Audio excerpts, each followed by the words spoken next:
I don't know that alarm. I don't know that countdown is. Yeah. Okay. That's fine. Cool. Awesome. Pissing like a cow. Gotta get the poetic reference. Like a flying elephant. Yeah.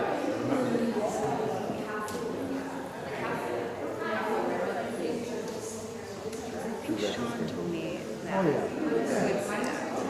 But I just want to go. I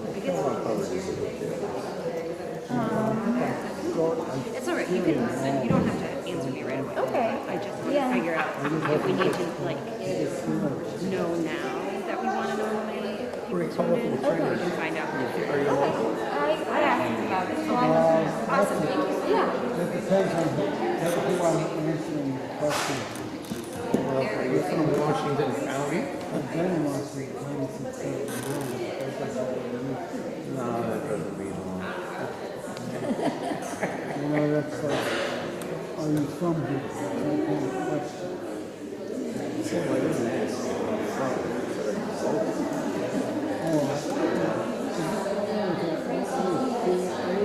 Yeah.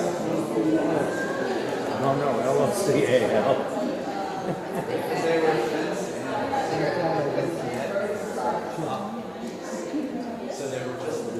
Yeah, no, I've been in 70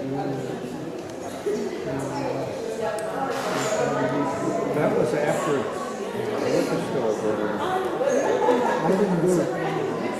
What was that? Yeah, we were. Yeah. What was around the liquor store that burned? I can't The remember. biscuit. The biscuit? Yeah. There's a major, you know where the, Well, I remember coming down there. well, I was going to say that now it's where the city center. Yeah, that's where the post office is. It's gonna go maybe. No, it's there, but all the show here is made quick. And there's some winning things. I think the bad word is employee is either something like that. It's not a surprise.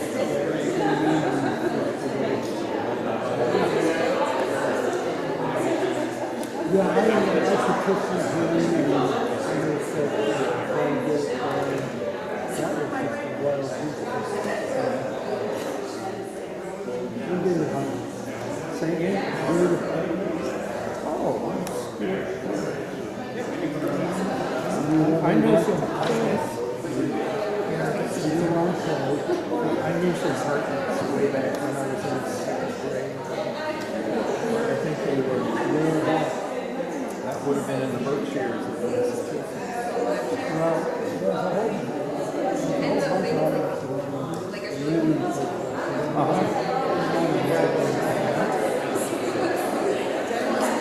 No word. Remember that song? Louis Collins? Grandfather was a sailor.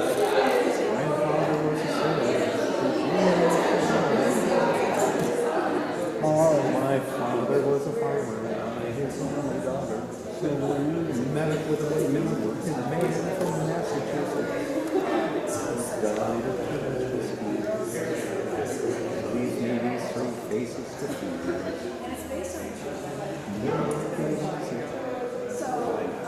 There's a lot of 602. Dan wants to give it like until 6:05 to see if there's stragglers coming up. I think so. It doesn't seem like the sound is that plugging. Is it alright if we leave the doors open? Do you think the street sound issues? I need. No, my sound's coming from that mic. So if the mic's not picking it up. Because I think they were placed yesterday. I thought it was out there. Oh, no. I didn't like it. Oh, when you're here, put the actual thing out.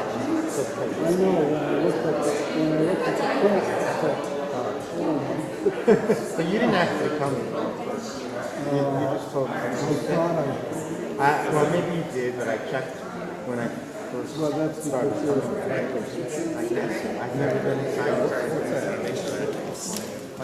City people come to that. That's how we're sitting Come on in. Make yourselves at home. No worries.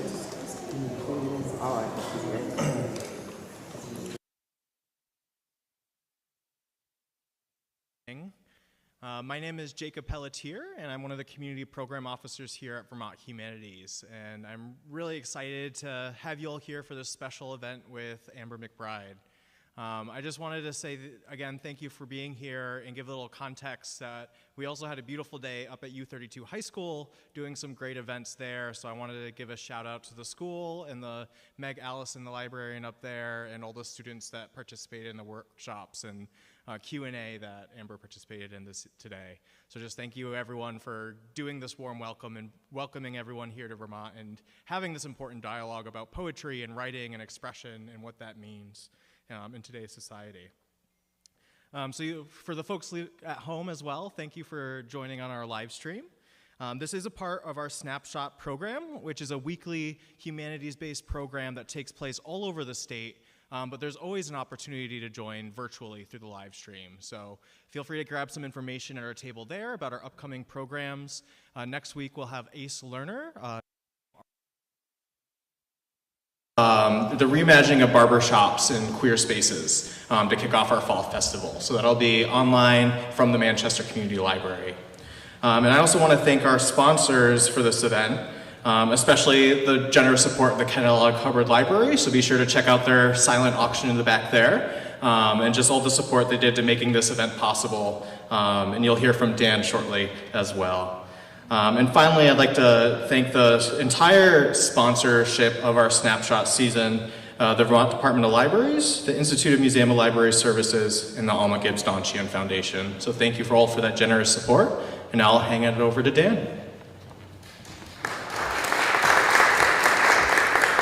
Hi everyone, good evening. I'm Dan Groberg. I'm the Executive Director of the Kellogg-Hubbard Library.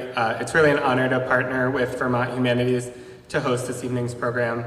Our mission is to empower community members to become lifelong learners, and I think today is a perfect illustration of us really living into that mission. As Jacob mentioned earlier today, Amber was giving a writing workshop for 22 8th grade students at U32, and then we had an assembly with the entire 8th and 9th grade at U32, more than 200 students, that was also live streamed to 5 other schools and about 100 students across the state. And then here we are this evening with those of you here in person and online. The library is a nonprofit public library. You may not know that. We're not a municipal library. We are a nonprofit library, and we rely on your support to present programs like this at no cost. So please consider making a donation to the library to support our programming and check out our fundraising auction in the back. Thank you, and thank you for being here. I'm glad to introduce our speaker this evening, Amber McBride. Amber is a former professor at the University of Virginia. She received her BA in English from James Madison University in 2010 and her MFA in poetry from Emerson in 2012. Her debut YA novel in verse, Me Moth, was a finalist for the National Book Award. And her poetry's appeared in various literary magazines, including Plowshares, Provincetown Arts, and many others. She describes herself as being originally from everywhere, born in Germany, and she spent the first 18 years of her life in many different states, traveling the country, moved to Charlottesville, Virginia area in 2018. Her novel in verse, We Are All So Good at Smiling, was released in early 2023. Her newest adult poetry collection, Thick with Trouble, was released in early 2024. And her forthcoming book, Onyx and Beyond, will be released next week, but actually we have some copies here this evening, a special treat for all of you. Please check out the Bear Pond table back there. Amber is happy to sign books after the program this evening. We'll also have a Q&A after the program. So without further ado, Amber McBride, thank you.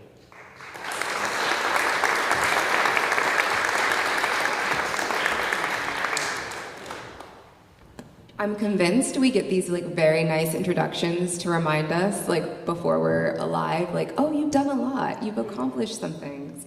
So I'm going to talk to you a bit. I might read a few poems if you'd like, and I always have a slideshow, but I don't always go in tandem with my slideshow, so we'll see how that goes. But anywho, I'm really happy to be here. It's my first time in Vermont. It's absolutely beautiful. I've been talking about every second how quaint and how everything looks. But I'm originally from everywhere, like I said. My dad is a retired lieutenant colonel. I was born in Germany, lived in California, I've lived in Boston, and now I settled in Charlottesville, Virginia, which is where my mother is from. I recently resigned as a professor, like I said, at the University of Virginia, which was a really hard decision, but it's also why I've been able to do so many more events and tour and go more places, which has been lovely.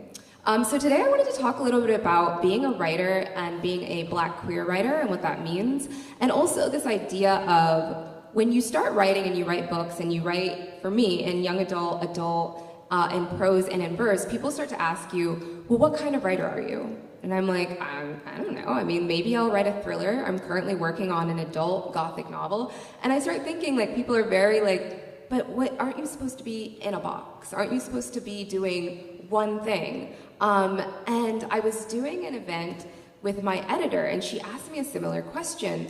And I was telling her, I was like, I don't really see myself as a writer, I don't think. I think I see myself as a person who observes the world, and then kind of through that, whatever expression comes is what I'm supposed to do.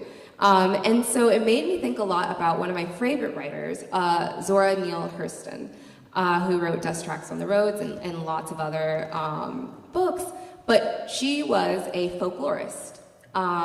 Technically, a folklorist and an anthropologist are very similar, except folklorists are very concerned about the history of the people as it is told by the people, right? Folklore is the history that is important with the moral attached kind of thing, right? And so the interesting thing about Zora is that she was researching folklore, how Black people lived when nobody cared how Black people lived. She was recording it, she was writing about it, she was winning awards for it. And so when I think about who I am as a writer, I think I'm a person who's telling stories that I think need to be told after I've experienced so many things, after I've listened. For example, the book that comes out on Tuesday, Onyx and Beyond, is inspired by my dad. It's about a boy who's growing up in Alexandria in DC in the 1970s, and his mother has early onset dementia, and he has to hide it so that he won't have to be taken away. And that is kind of a combination of my dad grew up in DC in this time. Do y'all remember the movie Remember the Titans? Okay, so my dad went to T.C. Williams the year after that, but he was friends with everything. Like he went to the premiere of the movie in DC. He's got like a signature from Coach Yotes who says best running back ever, and I was like, he will never let us forget it. But like that's where my dad grew up, and so I was talking to him, I was like, well, where were you when Martin Luther King was assassinated? Like, what was that like? And these conversations started to happen, and then his mother right now has dementia. She's actually in the hospital right now. And it's interesting because he said to me once, and the entire crux of the reason I wrote the book, he said, you know, I call my mom 3 times a day because I say I will, but she won't remember if I do or I don't.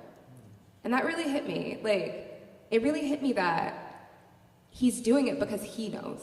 It has nothing to do with if she remembers or if anybody remembers that he called. He does it because he knows. And so the idea for Onyx and Beyond started. I started interviewing my dad about stories when he was growing up. He went to Catholic school, what it was like going to Catholic school, how the nuns were very mean to him. They wouldn't give him a part in the nativity play because they said that he was too Black, too dark-skinned to do it.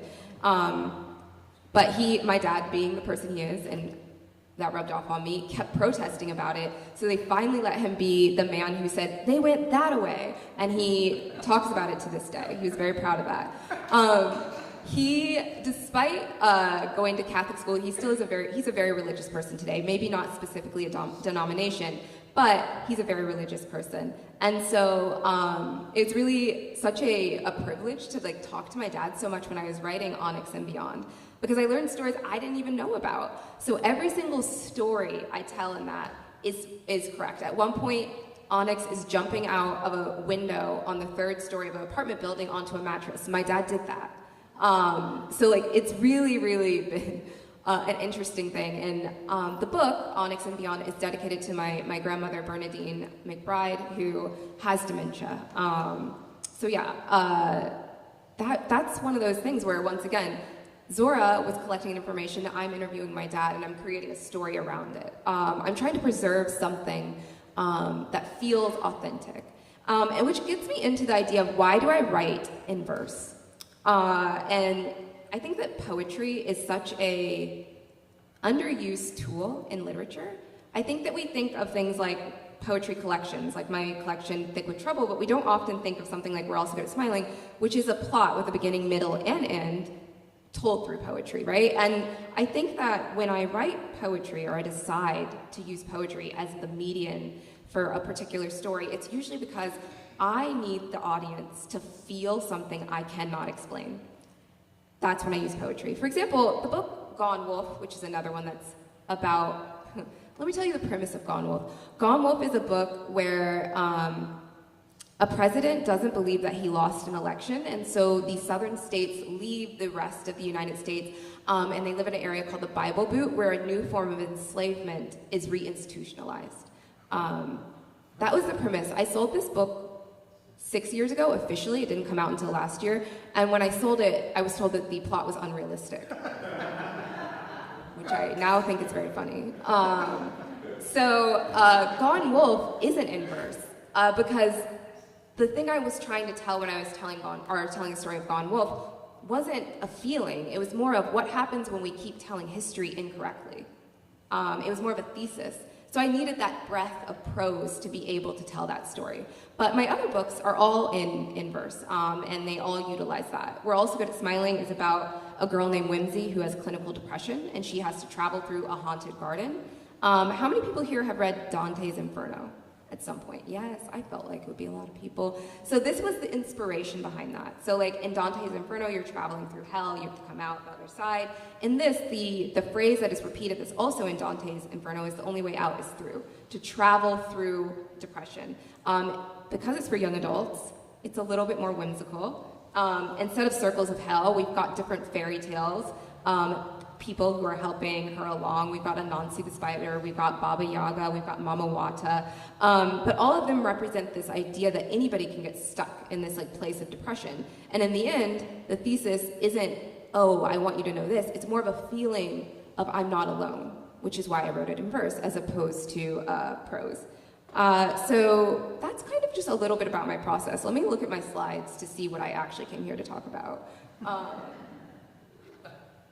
I haven't had one of these since I resigned as a professor. It feels so authoritative with these. It's so much fun. One of my students texted me the other day, because I don't know about y'all, but as a professor, students need I don't know, I think it's after the pandemic, they're a bit more needy. So I just give them my number because they tend to have panic attacks very quickly about assignments they know how to do. I'm just confused why they're stressed. And so some of them still have my number, and they were like, hey, we are getting coffee on campus. Do you want to come by? I was like, I'm in Vermont. And they're like, see, you're too cool for us now. We told you were going to do that. And I was like, no, I'll be back. I'll be back in 2 weeks, I promise. But it's really fun because now I get to go around and like going to the school and hang out with kids. I don't have to grade them. It's so much better. I've been a professor for a decade, and it was getting to the point where I was like, I don't like telling these kids they need to write differently. I don't know that I believe that there's a special, specific way to write an essay. I think that everybody has their own voice. And so as that started to happen, I was like, I don't know if I belong at the University of Virginia, where there is a very strict way. They want you to be writing an essay.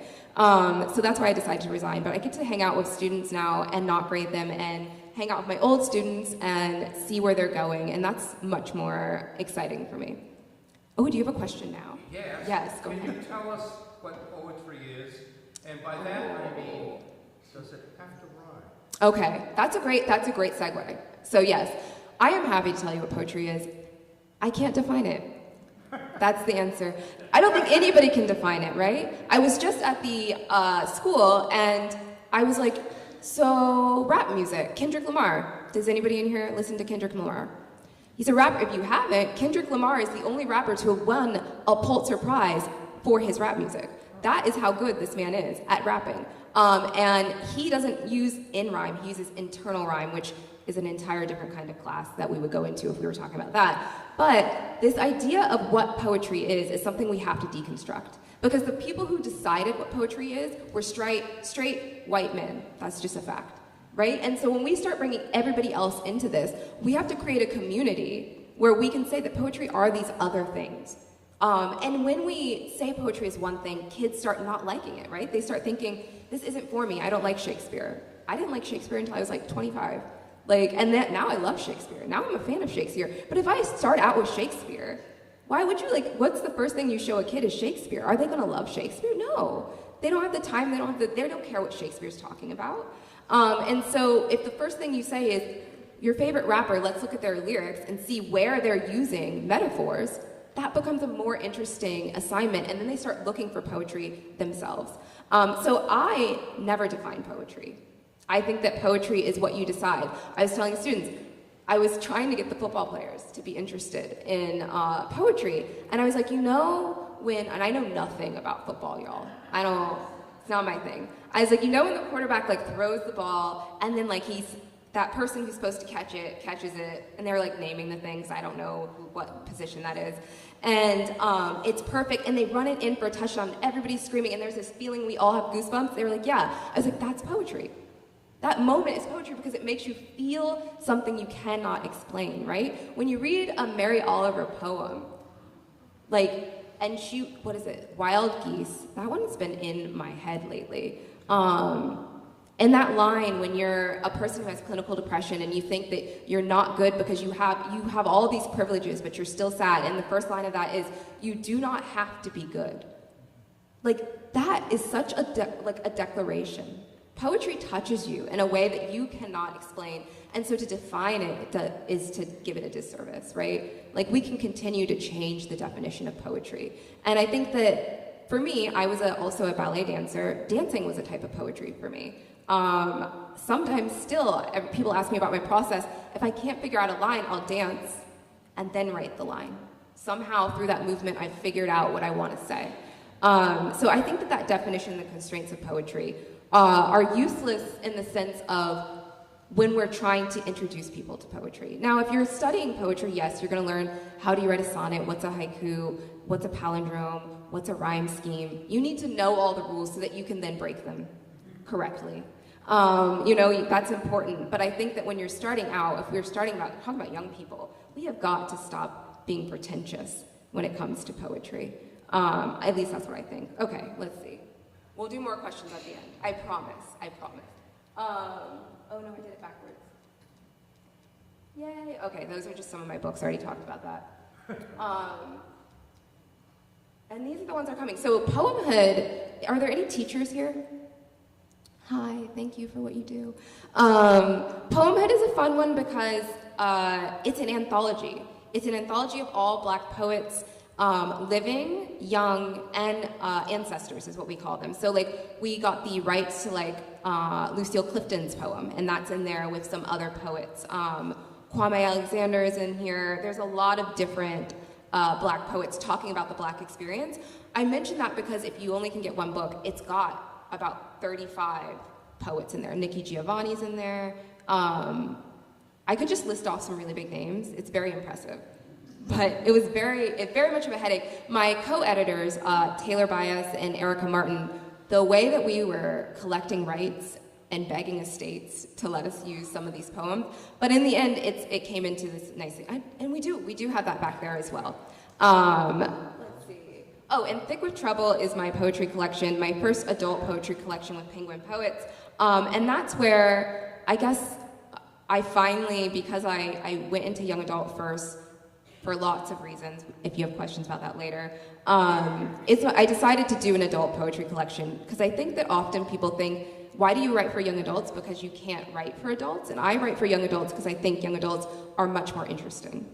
I think that they give you more space to be creative. And so I kind of wrote Thick with Trouble, didn't know if I was going to publish it, and then an editor at Penguin did like it. So that one is my adult poetry collection.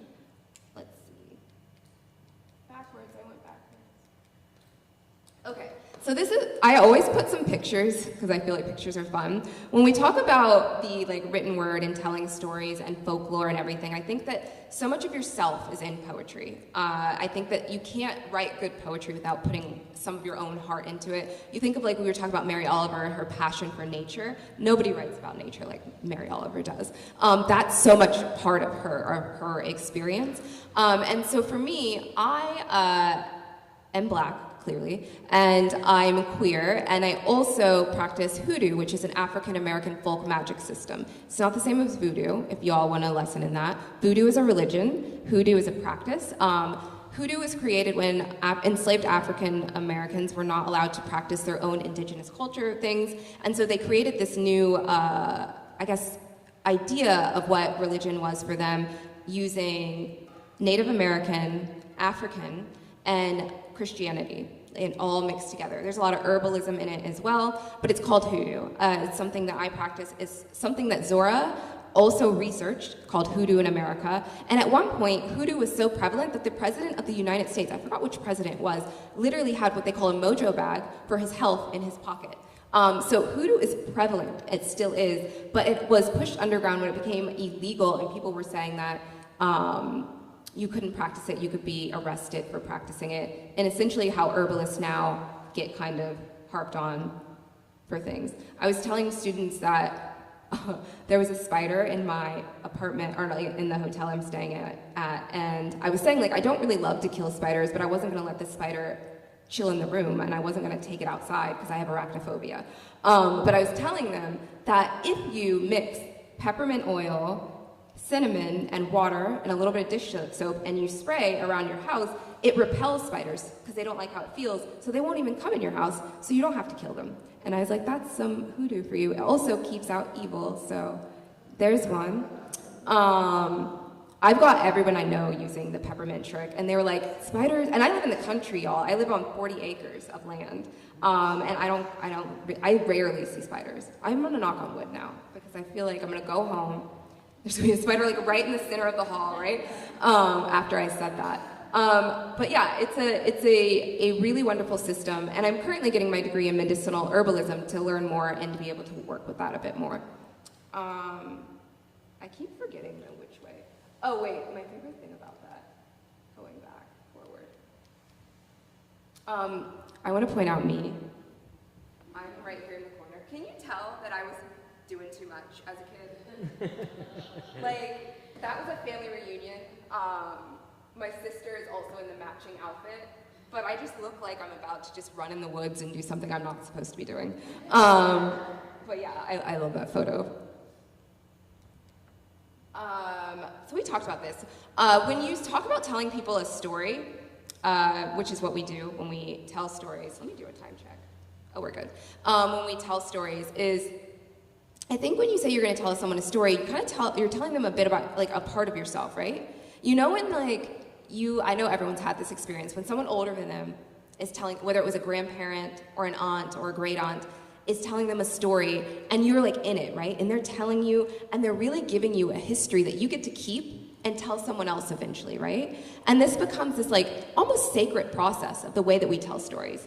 That's how we kept history forever. We have to remember the written word did not come around until almost 50,000 years after the spoken word, which is interesting on how we record things. But that idea of when you tell someone a story, I try to keep that same kind of intimacy when I write books. I really want it to feel like I'm sitting down in a rocking chair telling you something that you feel privileged to know. And so when I tell people that in poetry, I often use the example of when you tell someone you love your dad, you're like, okay, most people like their dads unless they were horrible, which I'm sorry if they were. But you kind of feel that. You're like, okay, that's something that's important. But if I tell you a story about my dad, and then I tell you I love my dad, you understand it in a completely different way, right? Because I've given something of him. So that leads into, I'm gonna tell you a story about my dad. If he's watching, hi Dad. I don't know if he's watching. He's probably out doing something interesting. There's my dog, okay. We're obsessed with each other. All right, that's my dad. Like I said, he's a retired lieutenant colonel. So I'm gonna tell you a bit of a story about him. First of all, we're besties. We hang out all the time. When my parents retired and moved to Charlottesville, they were like, Amber, move to Charlottesville with us. And I was like, okay. And so I've lived with my parents for the last 6 years, which has been the biggest privilege of my life. I talk about this as I see people losing family members or anything, and I'm like, I've spent so much time with my parents. I have so many stories. I'm never gonna regret this time that I've spent with them. I enjoyed living with them so much that I bought land right beside them so that when I build my house, I'll still be like, hey mom, hey dad. So my dad is a really interesting man. He grew up, like I said, in Washington, D.C. and Alexandria. And he is just hilarious if you've ever met him. He's got a lot of dad jokes. And so when my sister and I were in high school, 9/11 happens, and my dad is called out of the reserves and told that he has to serve. And that was a really difficult time for my sister and I. And so he serves, so my senior year, my dad is gone the entire time. He comes back, and when he's doing his out processing, they realize that he has prostate cancer, which is, scary, but they tell him it's not gonna be a difficult surgery. We're just gonna remove your prostate, if that can be easy, and then you're gonna go through radiation therapy and it's gonna be okay. And so we were like, okay, and so at this time, I was in my second year at James Madison University, and my mom was like, it's not a difficult surgery, you don't need to come home, we'll call you when everything's done. So my dad's father, he went there, and my mom was at the hospital. And so I was, like I said, my dad and I are really, really close. And so I was just sitting there, and I was thinking about him while he was under for surgery. And I was remembering one of my favorite stories that he told me, which is also in Onyx and Beyond, where he lived with his grandmother for a little while. And my dad was a rambunctious kid. I would put a picture up here, but he didn't sign off on any of the pictures I had. So he, I'm laughing because it's so funny. He would basically not wake up for school. The problem was, my dad, like most people who live in the city, really like to sleep in. He said it's a city thing. And because my mom is from the country, she'll wake up before the sun and be fine. And I'm like, that's too much. But anywho, so my dad said for school, his grandmother would call his name once and be like, wake up. And he would be pretending not to hear her. And then she would yell his name one more time, and he would pretend again. And then in true Southern grandma way, she would bust in there and say, if you don't get up right now, Mario. And he would jump up and be like, I was up. And he would go to school. And I was thinking about that story when I was waiting for, a call back about what was happening with my dad. The thing is that he was supposed to only be in surgery for an hour, and it had been 2 hours, and then it had been 3 hours, and then it had been 4 hours. And at this point, my sister calls me, and she's like, I think something's wrong. And I was like, I think something's wrong too. So my sister and I are getting ready to figure out how we're gonna drive 6 hours and get there and everything. And then my mom finally calls us, and she says, everything's okay now, but your dad was put under, and because my dad has such big muscles, but he's smaller stature, 5'6", they gave him too much anesthesia and they couldn't wake him up. And they had no idea how to wake him up. Nothing was working. And so I talked to my dad on the phone. There's something about when you see your dad weak for the first time. But he was like, I'm okay, I'm doing okay. And I was like, all right. And his dad was there with him. And so I went home, and he was telling me he was fine and everything. He was recovering. And it wasn't until about 2 months later, he was like, I want to tell you a story, Amber. And I was like, okay. And my dad and I are really close, like I said. My dad and I talk about things that we first to each other that we wouldn't talk about to other people. And he was like, so when I was under and I couldn't wake up, I distinctly remember floating above my body. And he said, I distinctly remember a beautiful light that I did no problem going towards. I had every intention of going towards it.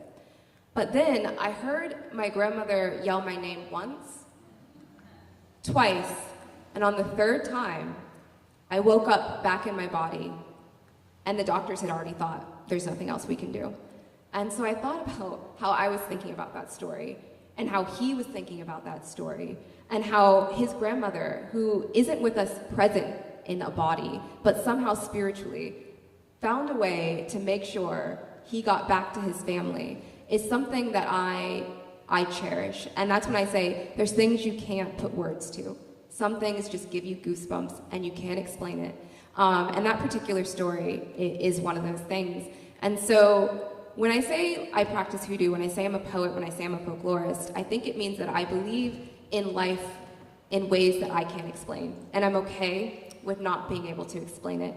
I'm okay with whatever happened to make sure that my dad is here with me now and healthy. And so now when I tell you I love my dad, it feels a bit different than when I told you the first time, because I told you a story that made you feel invited in, a part of me. And I think that, and I hope that I leave parts of that in all of my work.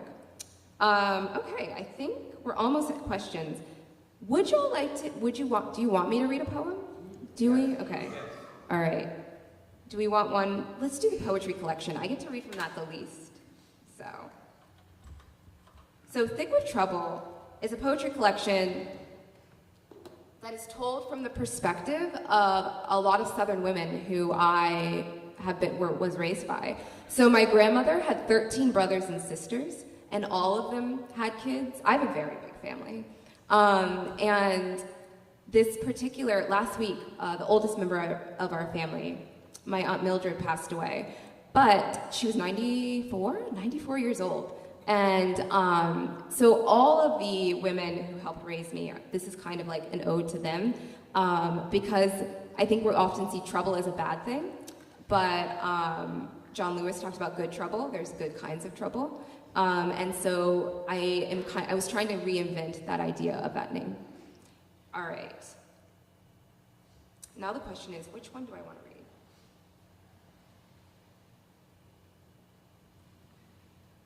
Okay, we'll read the opening poem. It's called Roll Call, New Tarot Names for Black Girls.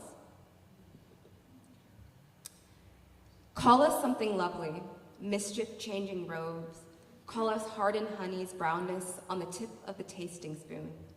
Brown hands cradling inherited softness, or head cook in a country church hymning. It's cold, darling, come inside, make a cream-colored psalm of me. Call me gospel. I don't mind harboring millions of maybes at once. Call a steak knife to clean meat from between teeth, or a steak knife to skin prey. Pray we don't snare you. Cornbread crafted from spoiled milk or nickel-nicked knuckles. Fault lines haunting thighs. Crimson eggs nesting in wait between breasts.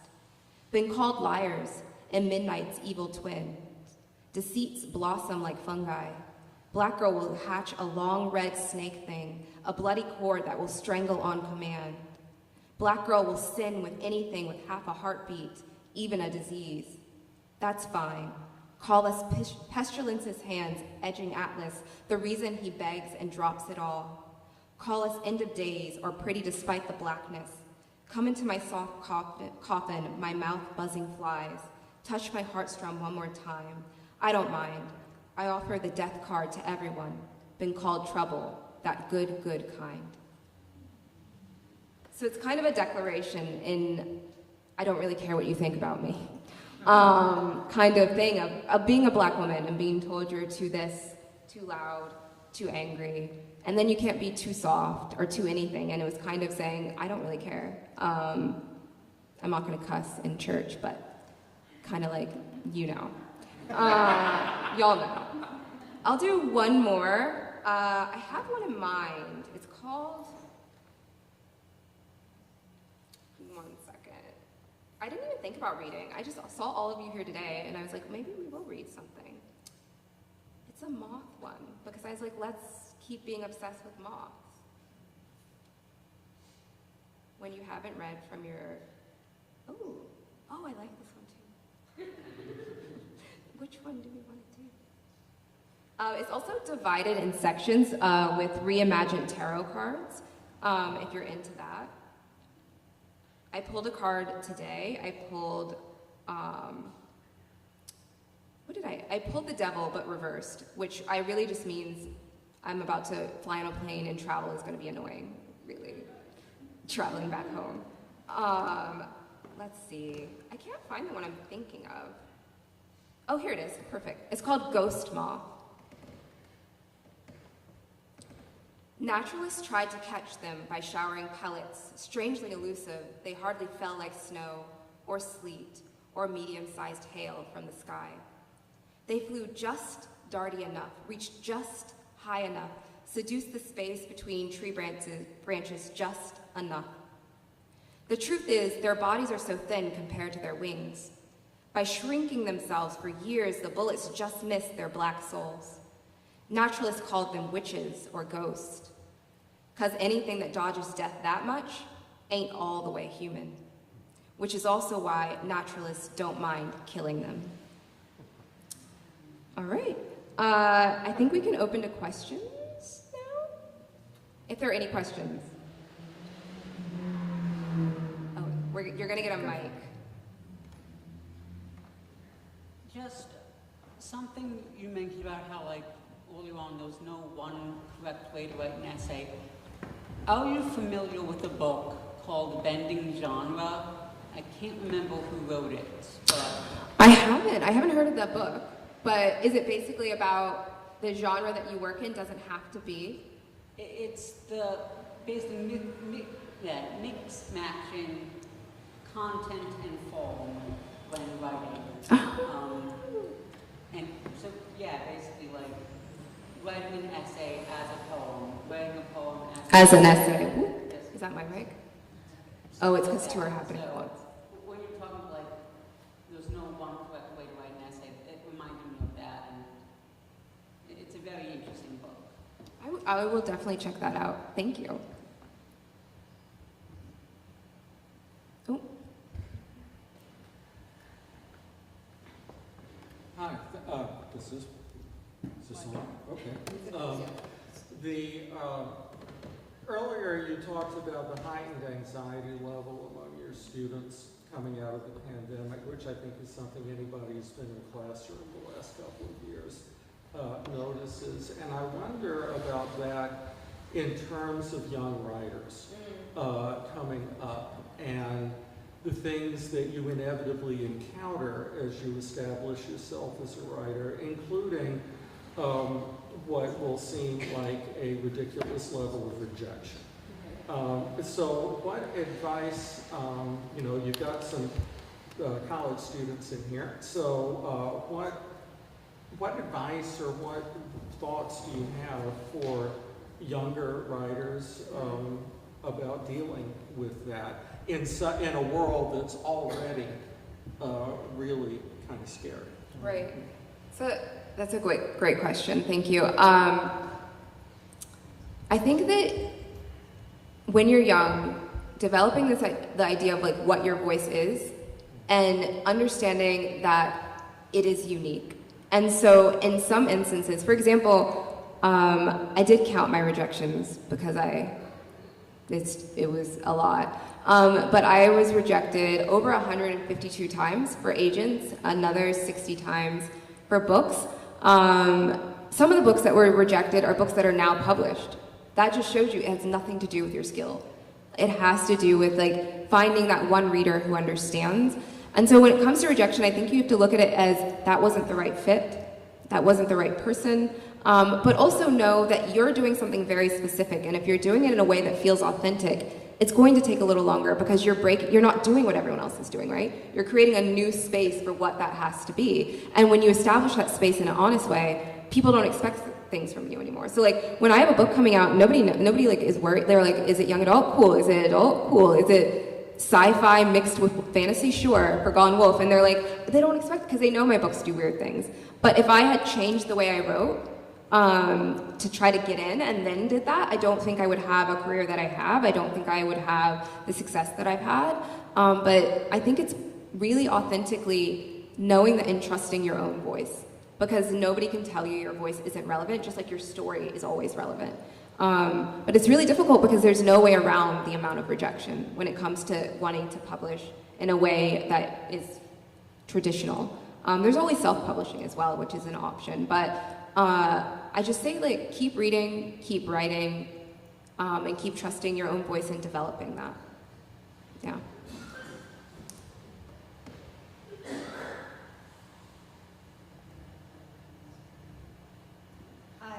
I listened to Me Moth on my Libby app. And I turned around at the end and listened to it again. It is magical to hear you reading that book. It just took me into a space I have no words for. Thank you so much. And so I'm a fan, and I'm thrilled that you're here. Thank you. That means so much. I had a speech impediment when I was younger, so anytime someone compliments my audiobook, I'm thrilled. That means so much to me. Thank you.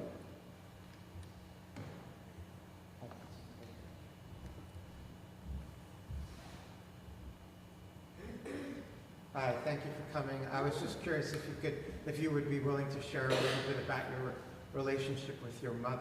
Oh, I'm always happy to talk about my mother. Okay. I just never get the chance. No, my mother is an extraordinary human being.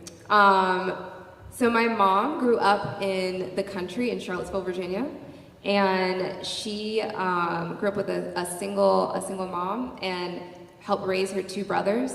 My mother had to grow up much earlier than she should have. She was cooking meals at 8 and 9 for her brothers, making sure they got to school. But my mother is my favorite thing about my dad-mom dynamic. They met in college. My mom didn't want kids. So when my parents got married, my mom was like, I just want to make sure you understand that. I don't want children. And my dad was like, bet, no problem. He was playing the long game. Eventually about after, I think it was 8 years, they were married 8 years.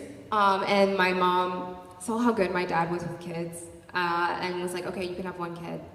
But before, a little bit more about my mom, before they tried to start having my sister, Megan, I'm the youngest, she had my dad sign a contract saying that anytime the kids cried, he would get up. Anytime they needed formula, he would get up. And if they anything ever had to happen with like job stuff, he would, take care of us. My dad ended up being a stay-at-home dad for 2 years because of this contract at one point. And to this day, when we have something that's like, anything serious, we call my mom. Anything that's like, ooh, there's a spider, I had a nightmare, we call my dad. But my mom was a businesswoman. She's a breadwinner in our family. We've moved for her job more than we moved for my dad's job. And she's one of the most tenacious women I know. I love her very much. When you have two, I think my dad I talk about a lot because my dad is so chill. When you have two personalities, everyone knows this, there's a transition when you're a kid into an adult and how your relationship with your mother changes. And you gotta put work into it if you want it to change in a positive way. And when you have two people who are headstrong, it's interesting. But it's the one thing that people talk about why my mother and I are so close, because we are pretty inseparable. It's that I have enough of my dad in me, where I'm just like, I let her win. But she is a bossy woman, and we love her. A cool story about my mom is that my mom is so smart. My mom started reading before she was 1. This is what her mother says, okay? I swear the number does get younger every time I hear the story, but we'll go with that. And she recited all of Martin Luther King's I Have a Dream speech at like a thing when she was like 10 years old. So then when my sister and I were 10, she made us do the same thing, except we got to split it down the middle, so we each memorized half. And so she had us memorizing it for a year, where before dinner we had to say our sections, and like by the end of the time when it was like Black History Month, we were at church, we were performing, we did the whole thing when we were like, I think I was 12 and my sister was like 13, 14. So my mother is a woman who believes in you fiercely and then expects you to live up to that expectation. I was a dancer, like I said, for ballet, and she would come to every recital, and sometimes she'd be like, why did you look at the girl that one time? I was like, I didn't know the choreography. She was like, well, then we need to practice more.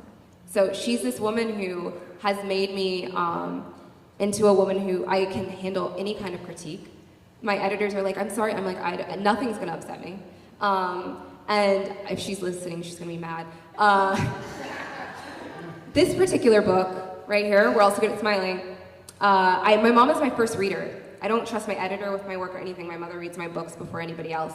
And so I had her read it, and I was nervous about it because I was writing about something like clinical depression, which I have.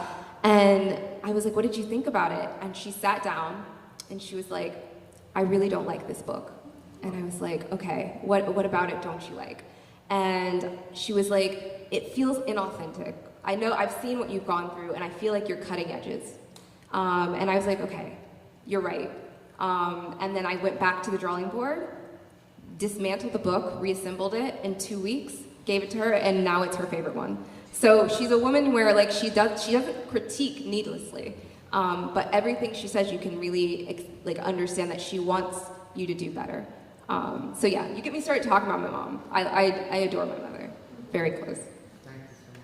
Thank you for asking. I don't talk about her as much.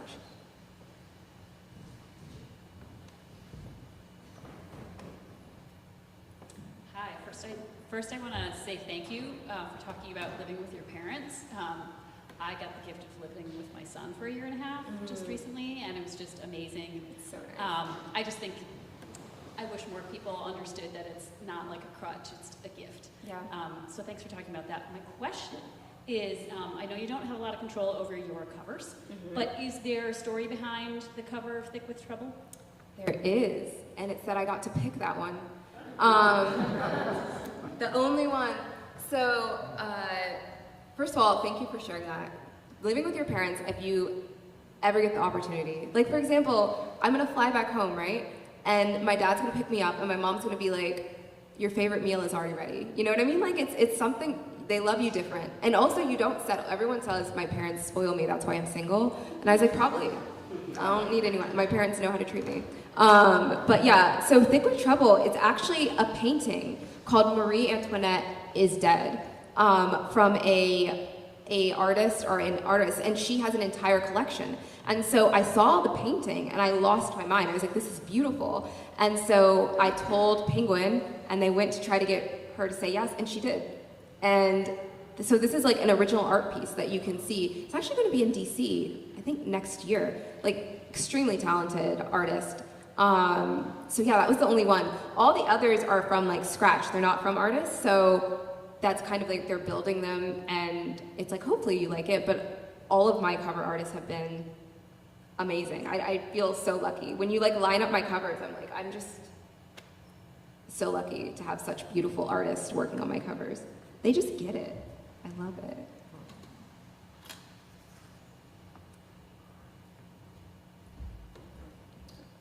Hi.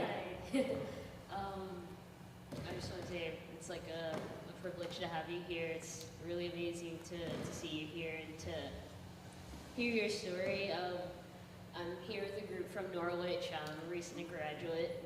I just got my degree in English and with a minor in writing, and so seeing you up here is just like it's a lot. It's very special for me, and hearing your passions is like I feel like I'm like looking in a mirror in a way, and I just very much feel seen, and it's just I just feel very grateful to be here, and I really hope that I can like catch you afterwards because I have a lot to say and I do not want to take up. I'm a yapper. I have a lot of thoughts. I'm a yapper, so but I just really wanted to say I'm very privileged to be here and to like catch this. This was, you know, I'm very privileged that Kim broadcast this on campus because I definitely wouldn't have been here, so very blessed to be here. Thank you. First of all, I feel seen is, I'm not gonna cry, I will not.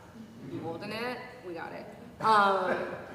Is such a beautiful thing because I feel like for me as a poet, for so much of my career, I didn't feel seen. There were no like younger poets I was looking up to, and I was really blessed in the same way when I don't know if you're familiar with Furious Flower Poetry Center at James Madison University, where Dr. Joanne Gavin used to be the director.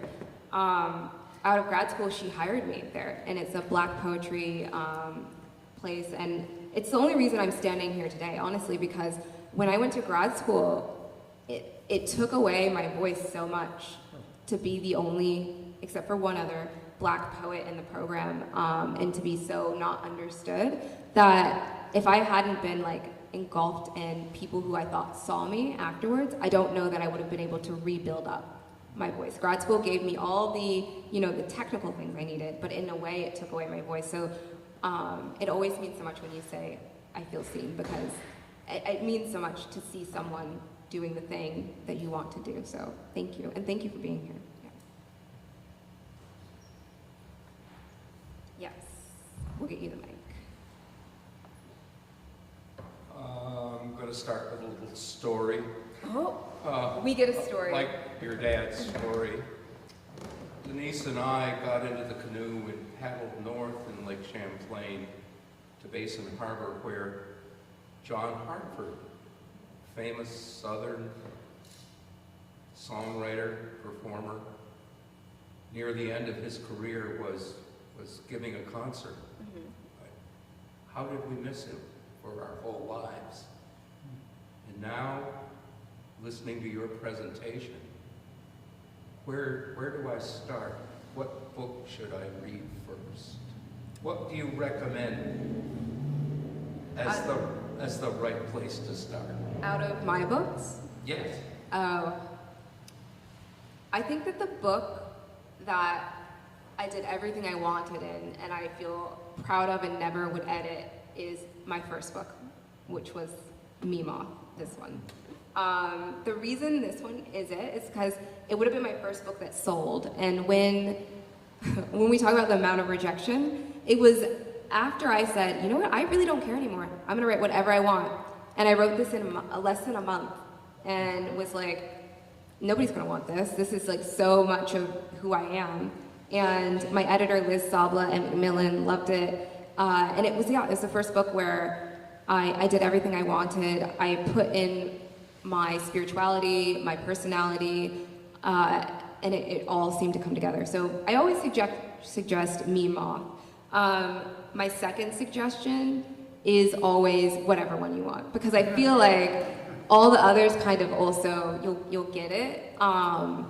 I do think that Gone Wolf is my most, quote, political book, but I think that all my books are investigating what it means to be Black in America, which is political in itself. And so, but Meemaw is my baby, and I love that book. Every time, it's also the book when I go into, I'm not gonna like give anything away, but I go into schools and kids literally yell at me about the end. Not in a mean way, but in a, oh my gosh, kind of way, and I love it. So, yeah, Meemaw. Thank you for asking that.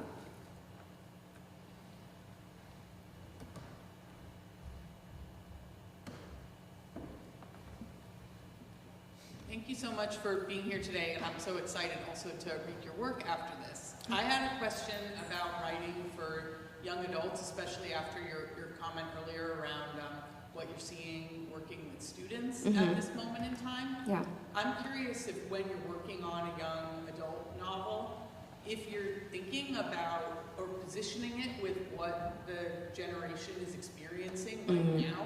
Yeah. Like, is that part of your process, or I'd just be curious to hear about that.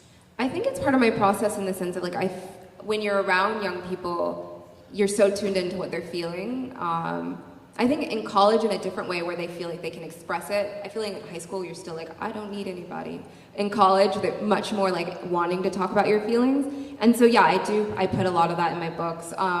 Gone Wolf talks about the pandemic and the ramifications of what happens after that. In Gone Wolf, there's loss from the pandemic in it, but it also talks about like the things that were happening during the pandemic. And mental health is a huge topic for young people right now. I don't know if you know, like how, I believe now that self-harm is like one of the second reason why young people pass away. Like it's very prevalent, and we still don't talk about it as much as we should, which is why I wrote We're All So Good at Smiling. And I find that it's one of those things where you see what's happening. I kind of look up how that's working in my life, and say, is there a story here? Are there characters that are coming to light? And when I start to see a character very clearly, that's usually when I like sit down and start writing. But also, I've been writing in verse a lot more. I've been wanting to write some more prose, but verse is so much more accessible for the shorter attention spans that young people have right now. A verse novel is about 15 to 20,000 words, and a prose book can be 50 to 75,000 words. So I think the accessibility in it being brief, or being able to read a poem and set it down, is also something I try to work with, especially when we talk about like reluctant readers. But yeah, thank you.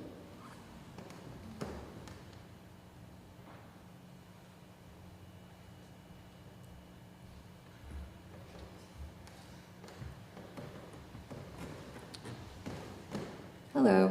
Hi. How did you know that writing was for you? Such a simple question. How did I know that writing was for me? She's like hitting with the hardest question, like a few words. I'm like, I don't. A fun story. I was not always an English major in college. I was pre-med, and then I always wrote poetry. My very first poem I wrote when I was 12. I have it memorized. Like, it was like, I don't know where it came from. And I never was taught that writing could be something for a black girl to do. Like, there weren't like super famous black writers. There was no like example of that. And so I also always knew I wanted to help people, and I was really good at math or like science and everything. And so I was like, I'm gonna be a doctor.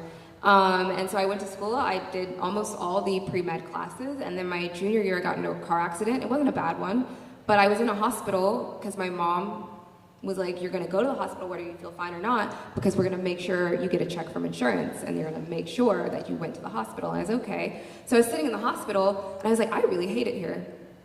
I really don't like hospitals. I'm like realizing in this moment, this might not be for me, because all my internships had been at like, drawing blood, helping with lab stuff, and I was like in the hospital, and I was like, I don't like it. And so I went home, and I was like, how am I going to tell my parents that I want to switch to English with creative writing and African studies? How am I going to, and my parents paid for my undergrad, so like it was even more stressful conversation. And so yeah, I told my parents that, and I kind of never looked back. I was always a writer, I just never knew I could create a career out of it. And so in true my mom fashion, she was like, you can switch your major if you write down your 10-year plan and how you're gonna get there. So I took a week, I delivered that to her, she said, this looks adequate, and she was like, you can switch your major. And I did. And I've stayed to the plan, give or take a couple years, so it's good. I was like, thanks Mom, thanks for that template. Thank you. Did you know that your mom is my mom? No. They're the same person. That's adequate. That's adequate. I was going to ask, do you find that as a young adult writer, sometimes you write something and people go, that should be in young adult, just because there is a young adult in it? Yeah, that's and does that drive you as nuts as it drives me? It does, it does. Because, right, young adult has nothing to do with the age range. It has much more to do with the topic you're talking about, right? So yeah, I get a little annoyed. That's the same way I get annoyed about genre, right? Like, Onyx and Beyond is about my dad, 1960s dementia. So they're gonna say this is historical fiction. It's not historical fiction. It's like an autobiographical kind of thing, you know? So like, at some point you're just like, do what you want. If you like the book, great. If not, oh well. But yeah, I think that it's interesting because like the Gothic novel, which I'm working on, is adult, but the main character is 15. So the things that I'm writing about in that I would never put into a young adult book. And we say that all the time with like, there's literally, what is it? Stephen King's Carrie, how old is she? She's like 16? So like that's not a young adult book. I hope they're not promoting that as young adult. So I think people kind of like that's like the easy way. But anybody who likes reading, they figure out really quickly that it can transition. And that young adult books are also for adults and vice versa. Like I think that that's the thing. I still go back and read the Narnia series was like my thing when I was young. And so every year I read it still. because it makes me, nostalgia is so, so good. So, and I think that what's really beautiful is I get something different from it every time as an adult. Like there's something else I'm seeing. I'm seeing the message that C.S. Lewis, as an adult, wanted adults to see in it. And when you're a child, you see something else. And that's the really, really beautiful thing about really well-written young adult that I really love. Like when you think about books like The Giver, like when you read that when you're older, you see something different than when you were younger, but it's profound both times. Same with like this picture books, Charlotte's Web. Like y'all are getting me too passionate again. Yes, I'm getting excited about my favorite things. But no, yeah, I think that we all interact with literature, and I trust that people who want to interact with it will find the terminology in the books that are best for them. I think this will be our last question. Thanks for being here. Thank you for coming. I've been thinking about how you said you left academia and your presence and the way you're presenting everything. You're so good at this, at teaching, right? And I feel like what a disservice for your students not to have that. And but yet I totally understand why you would leave with the whole, that's not the structure I want to teach, and I want to be creative, and how institutions are kind of like ironing that out of maybe the good teachers, I would say. And at the same time, I'm going to point out that as soon as you said you left, and I thought, oh, well, there's a place for her at like Goddard College, but they just closed, you know, I don't know if you know Goddard. So all these like liberal creative institutions are closing. And then teachers like you might be leaving the more structured kind. So maybe if you want to talk about that, or if you're planning on going back to teaching and where you might go. I'm happy to talk a little bit more about that when we're not recording because of the University of Virginia. But I will say that it wasn't 100% on my own accord. It was a lot of, I think that when you're a black professor, a young black professor, I was one of the only professors teaching a 3-3 schedule, but in writing, creative writing, and in literature, which is 3 different preps. So anyone who's a teacher knows that like that's a lot. And I was just burnt out. And so I asked for some accommodations and some conversations happened. And in the end, my students understood. And I was really proud because I had come to UVA, I was there for 4 years fully. I was at JMU before and then community college.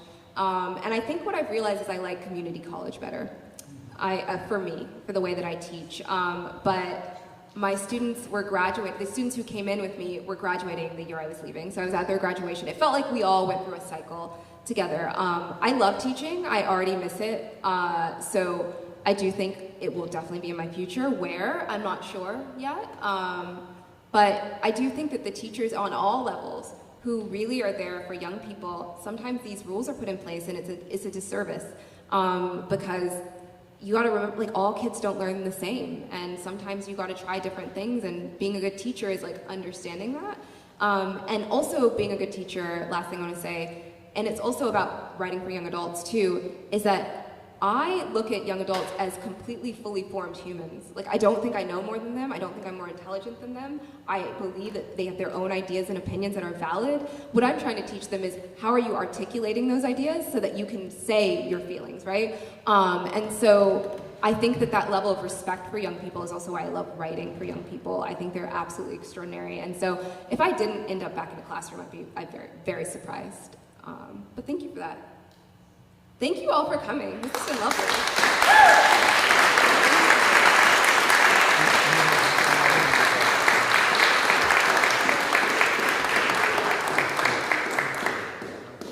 Great. Thank you so much, Amber. It's been a pleasure spending these past few days with you and your generosity to our state here, Vermont. So I hope it's not your last journey. Vermont's my new favorite place now. Usually make a longer trip, yeah. Right. For those who are staying for the book signing, we'll get the table set up shortly. Once the line forms, we'll be giving out Post-it notes with pens so you can kind of prep your personalizations ahead of time for Amber, so that works a little smoothly. But yeah, give us a little patience and we'll be right there with you. But thank you again all for coming this evening. Thank you.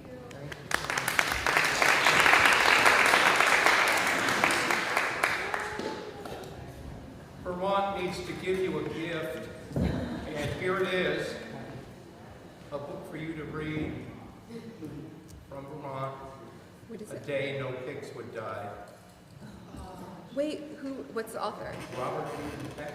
Okay, let me Oh, I have my phone. From like It's short. from like the 60s or so. I read it when Okay. A day, what is it? a day in a picture. I like that title. A young boy growing up on a farm in Vermont in the 30s.